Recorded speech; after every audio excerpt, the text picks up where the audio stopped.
No. Zyke Mama. It's been called the most chaotic movie ever made.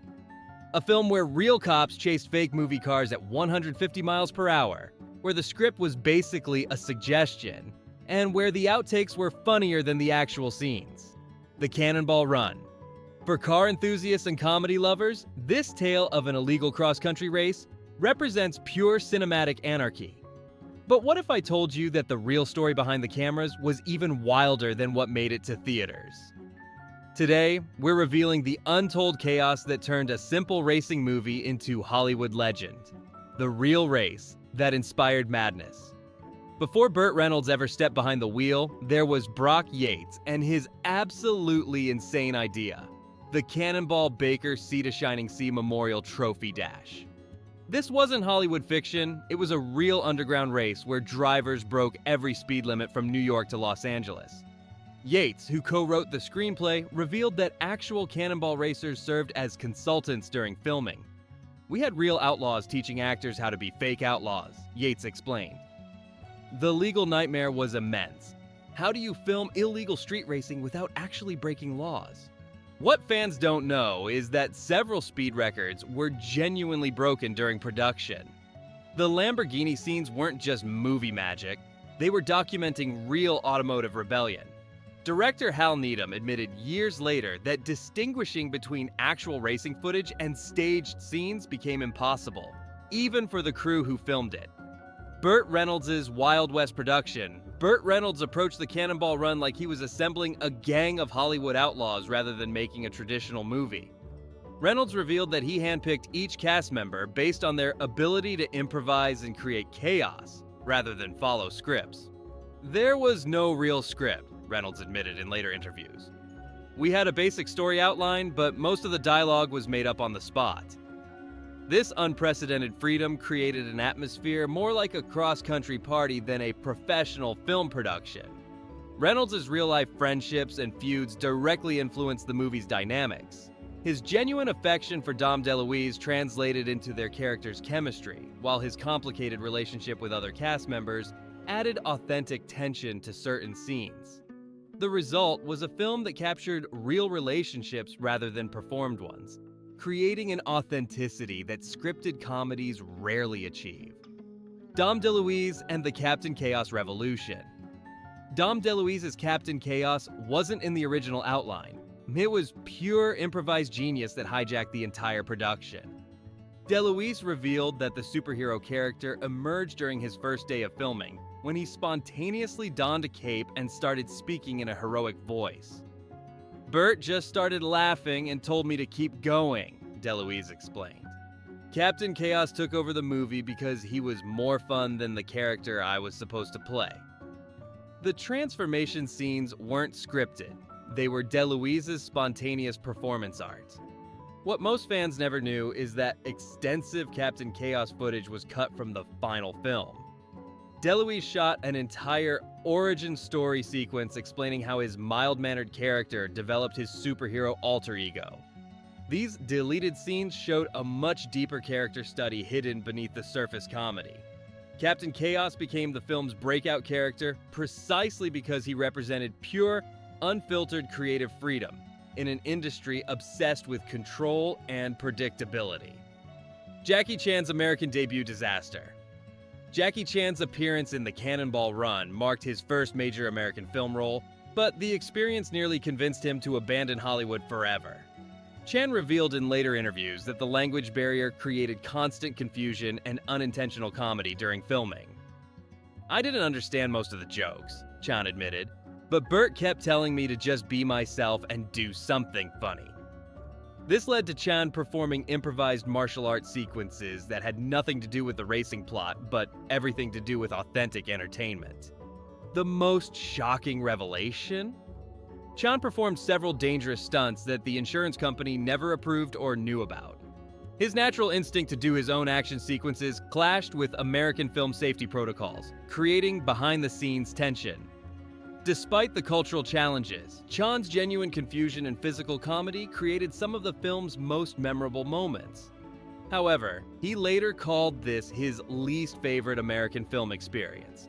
preferring the more structured approach of his Hong Kong productions. The ambulance team's medical mayhem.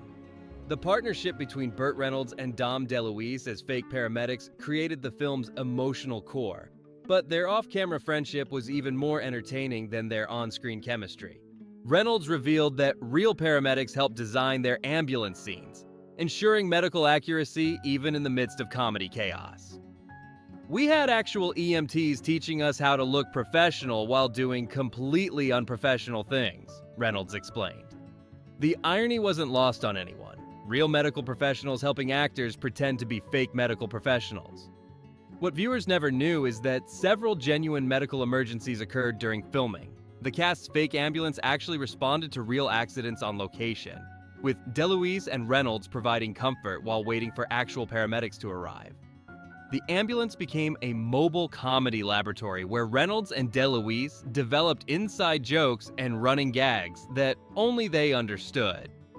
Their genuine friendship translated into screen magic that no amount of scripting could have created artificially. Farrah Fawcett's mysterious disappearing act. Farrah Fawcett was supposed to be the Cannonball Run's female lead, but eagle-eyed viewers notice she barely appears in the final film. The behind-the-scenes drama explains this mysterious editing choice that transformed a starring role into an extended cameo. Fawcett's complicated personal relationship with Burt Reynolds during filming created tension that affected the entire production.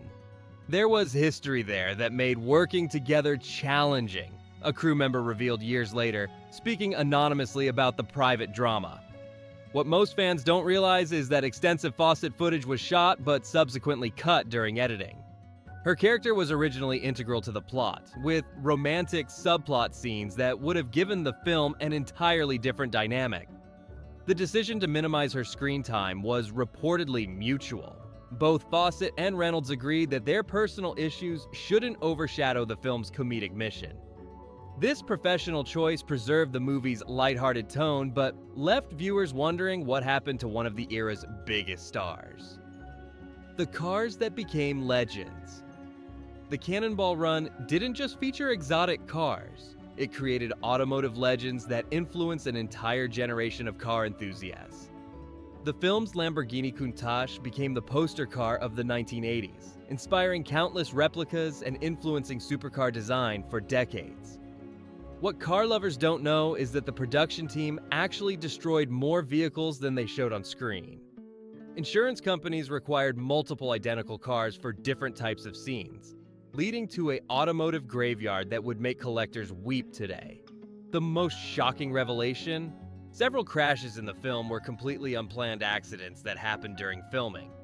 Hal Needham's philosophy was, if it looks good, keep rolling. So genuine mishaps became movie magic. The Ferrari scenes were particularly problematic. The crew accidentally destroyed a genuine vintage model during a stunt gone wrong. The owner, who had loaned the car for filming, was reportedly compensated with a newer model, but the loss of automotive history still haunts car enthusiasts who know the story. Roger Moore's James Bond parody. Roger Moore's decision to appear in the Cannonball Run allowed him to do something unprecedented: parody his own James Bond character without legal consequences. Moore revealed that mocking 007 was more liberating than playing him seriously had ever been. "I got to make fun of Bond while still being Bond," Moore explained. "It was therapeutic to acknowledge how ridiculous some of those spy movies had become." His character's sophisticated British demeanor contrasted perfectly with the film's American chaos. The legal department worked overtime, ensuring Moore's performance didn't violate his Bond contract obligations. He couldn't use specific catchphrases or gadgets, but his mannerisms and attitude were unmistakably 007. Moore later called this his favorite non-Bond performance because it allowed him to display his natural comedic timing without the constraints of action hero expectations. The Highway Patrol's secret cooperation. One of the Cannonball Run's most closely guarded secrets was how extensively real police departments cooperated with the production. Despite depicting illegal racing, many Highway Patrol units actually helped stage chase scenes and provided technical expertise. "We had cops teaching us how to run from cops," Burt Reynolds revealed. The irony was incredible. Real officers appeared as extras and advised on authentic police procedures, even while participating in scenes that glorified lawbreaking. The production's biggest challenge was filming high-speed sequences without actually shutting down highways. Police departments provided controlled environments and safety protocols that allowed dangerous-looking scenes without genuine public risk. However, not all law enforcement appreciated the film's message. Several police departments banned officers from seeing the movie, fearing it would inspire real illegal racing. Sammy Davis Jr. S. Final Wild Ride, Sammy Davis Jr. S. participation in the Cannonball Run was particularly poignant because his health was already declining during production. The Rat Pack legend's determination to complete his scenes despite physical challenges impressed the entire cast and crew. Sammy was fighting his own body to be there, Burt Reynolds revealed, but he refused to let his illness stop him from having one last adventure. The cast quietly protected Davis during physically demanding scenes, ensuring his safety without damaging his pride. What viewers see as Davis's natural charisma was actually carefully managed performance despite significant health struggles. His improvised moments weren't just comedy, they were a legendary entertainer refusing to let physical limitations diminish his artistic spirit. The stunts that nearly killed everyone. Hal Needham's approach to directing action sequences was simple. Do it for real and keep the cameras rolling. This philosophy created authentic excitement, but also genuine danger that modern film safety protocols would never allow. Several crashes shown in the final film were actual accidents that happened during planned stunts. Needham's rule was that if nobody got seriously injured and the footage looked good, unplanned disasters became planned scenes. Professional stuntmen revealed years later that some sequences were so dangerous they refused to participate. In those cases, actors performed their own stunts, creating insurance nightmares and authentic peril that translated into screen excitement. The most shocking admission: Needham estimated that half the film's action sequences involved some element of genuine danger or uncontrolled circumstances. Modern CGI could have created safer alternatives, but would have lost the authentic chaos that made the Cannonball Run's action sequences feel genuinely unpredictable and exciting. The legacy: why chaos beats perfection. The Cannonball Run's lasting influence proves that authentic chaos often creates better entertainment than polished perfection. The film's improvised approach influenced countless action comedies that followed, though few matched its genuine unpredictability. The sequel, Cannonball Run 2, attempted to recreate the original's magic through more structured production methods. The result felt forced and artificial, proving that spontaneous chemistry can't be manufactured or repeated on demand. Real cross-country races inspired by the movie continue today, with participants citing the film's celebration of automotive adventure and friendship over rules and regulations. The movie captured a uniquely American spirit of rebellion and camaraderie. If you've enjoyed these wild revelations, watch the Cannonball Run again and appreciate the genuine chaos. Remember, sometimes the best adventures happen when you throw out the rulebook completely.